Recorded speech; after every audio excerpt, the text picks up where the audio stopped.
Hello! Today I thought we would do something a bit different. Um, Over the course of the last few months I've cooked probably more than I usually do, aside from when I visit friends and family. But I thought I would share the 5 most important things I've learned over the course of about a year. So here we go.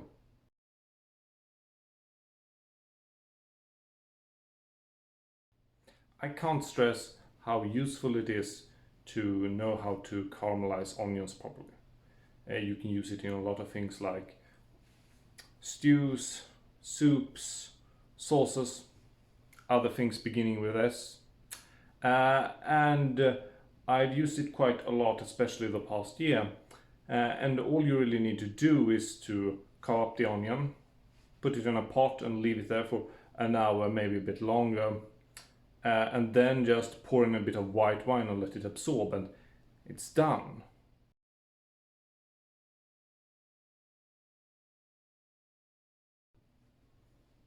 I never thought much of pasta.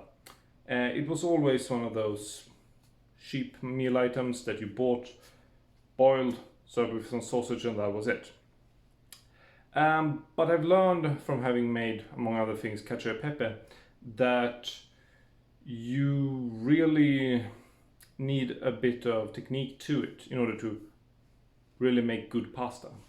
And that is very simple, that you wait until, when you boil it, until it's slack, just as it becomes thread-like. Then you have it in the pan and fry it with your other ingredients like onions, cheese, oil, etc. So you allow the tastes to fuse with the texture. And then you do this very briefly, turn off the heat, and then you serve it.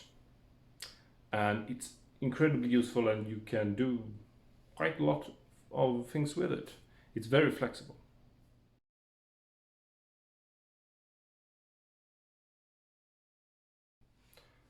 So there are a few things that divides the North European cuisine with the South European cuisine.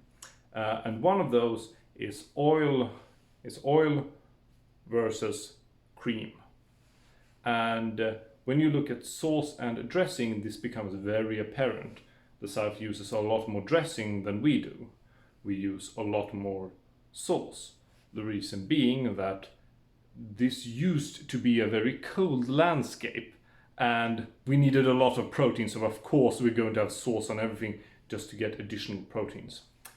But times have changed, as global warming would be an indication of. And I find that dressings are a bit more appealing, especially on, well, obviously on salads, but also to pasta and so forth.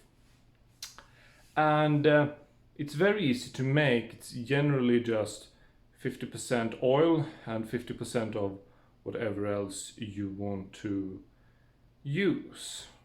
And then maybe some citrus juice or so forth. But it is one of those things that's very easy to just throw together.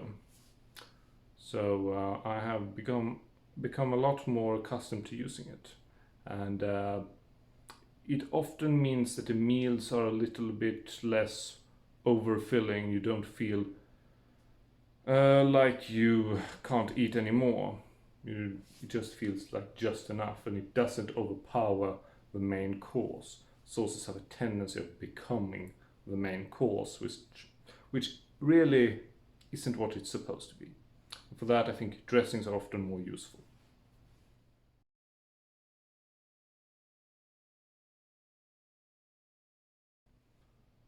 So I didn't used to care that much about cheese, or more accurately, what kind of cheese I had.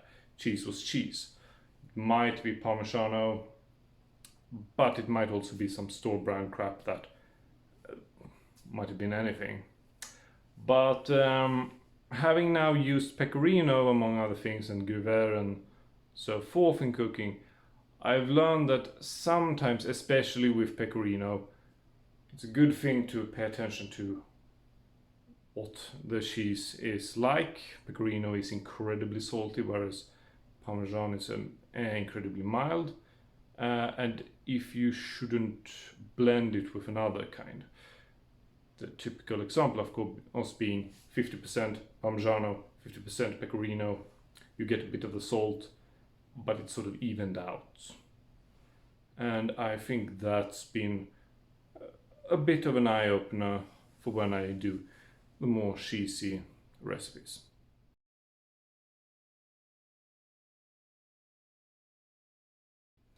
And the final thing is time.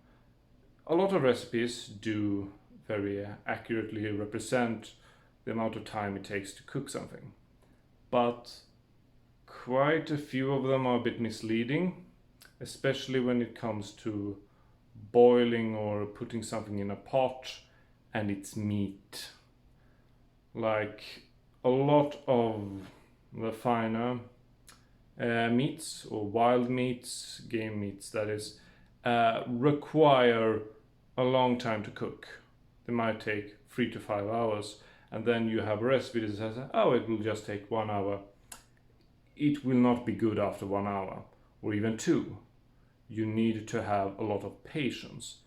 And even if your patience ends up being excessive and it turns into pulled pork, that is much more appetizing than the shoesul that you'll otherwise get. It will be incredibly stubborn meat, and it will not be very appetizing, and your guests will be not too terribly impressed. So when it comes to meats, boiling them or putting them in a pot or something like that,